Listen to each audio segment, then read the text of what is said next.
Ang aklat ng Acts Kabanata 11.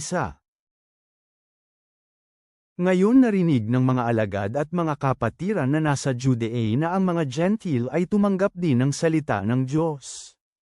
Nang makarating si Pedro sa Jerusalem, pinuna ng mga taong nabibilang sa mga tinuling pangkat, sinabi nila, "Nakihalubilo ka sa mga hindi tuling lalaki at kumain kasama nila." Ngunit nagsimulang ipinaliwanag ni Pedro sa kanila ang bagay na iyon ng detalyado. Sinabi niya, "Nananalangin ako sa lungsod ng Joppa, nang ako'y makakita ng isang pangitain ng isang sisidlang bumababa, katulad ng malaking kumot na ipinababa sa pamamagitan ng 4 na sulok nito. Ito ay bumaba sa akin.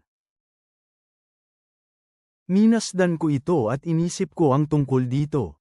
Nakita ko ang mga may 4 na paang mga hayop sa lupa, mga mababangis na hayop, mga hayop na gumagapang, at mga ibon sa himpapawid. Pagkatapos narinig ko ang tinig na nagsabi sa akin, 'Bumangon ka, Pedro, kumatay at kumain.' Sinabi ko, 'Hindi maaari, Panginoon, sapagkat kailanman walang hindi banal o hindi malinis na pumasok sa aking bibig.' Ngunit ang tinig ay sumagot muli mula sa langit, 'Ang ipinahayag ng Diyos na malinis, huwag mong ituring na hindi malinis.' Nangyari ito ng 3 beses, at pagkatapos noon ang lahat ay naibalik muli sa langit.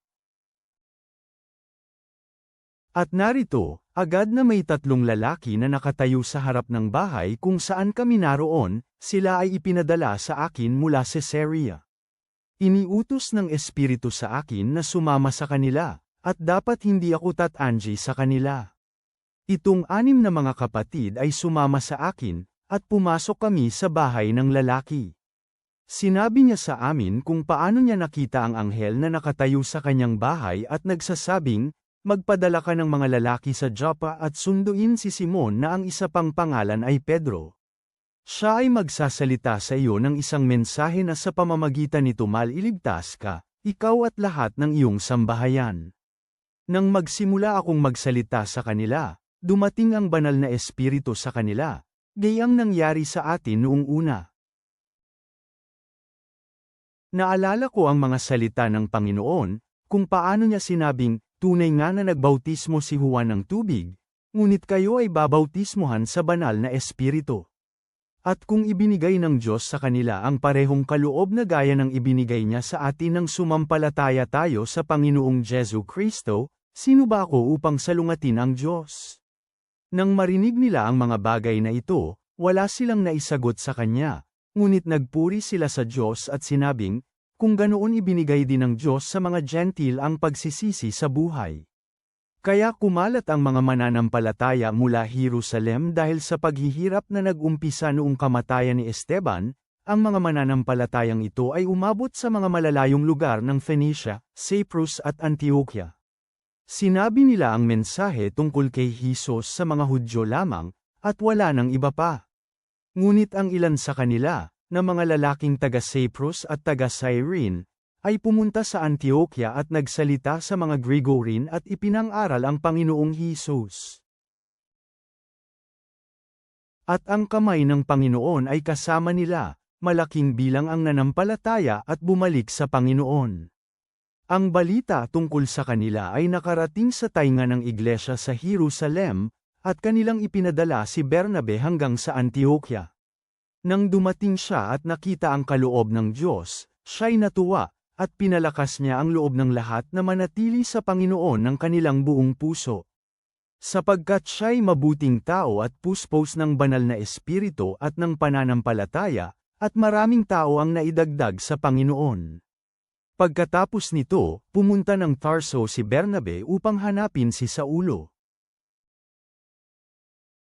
Nang makita niya siya, isinama niya siya sa Antioquia. At nangyari, na sa loob ng 1 taon, nakitipon sila sa iglesia at tinuruan ang maraming tao. At ang mga alagad ay unang tinawag na Kristiyano sa Antioquia. Ngayon sa mga araw na ito ilang mga propeta ang bumaba mula Jerusalem papuntang Antioquia. Isa sa kanila na nagngangalang Agabo, ay tumayo, at ipinahiwatig sa pamamagitan ng Espiritu, na magkakaroon ng matinding tagutom sa buong mundo. Nangyari nga ito sa panahon ni Claudio. Kaya, napagpasyahan ng mga alagad na magpadala ng tulong sa mga kapatid sa Judea ayon sa kakayahan ng bawat isa. Ginawa nila ito, nagpadala sila ng pera sa mga nakatatanda sa pamamagitan nila Bernabe at Saulo. Ama naming nasa langit, kami ay lumalapit sa iyo na may mga pusong puno ng pasasalamat, na nagmumuni-muni sa pagtanggap ng lahat ng tao sa iyong pag-ibig at kaligtasan. Tulungan mo kaming yakapin ang mga madalas na hindi pinapansin ng lipunan, tulad ng iyong pagbubukas ng pinto ng pananampalataya sa mga hentil. Naway maging matapang kami sa pagbabahagi ng mensahe ng iyong biyaya, na nagpapaunlad ng pagkakaisa at pag-unawa sa lahat ng mananampalataya. Hayaan mong gabayan ng iyong karunungan ang bawat hakbang namin. Amen.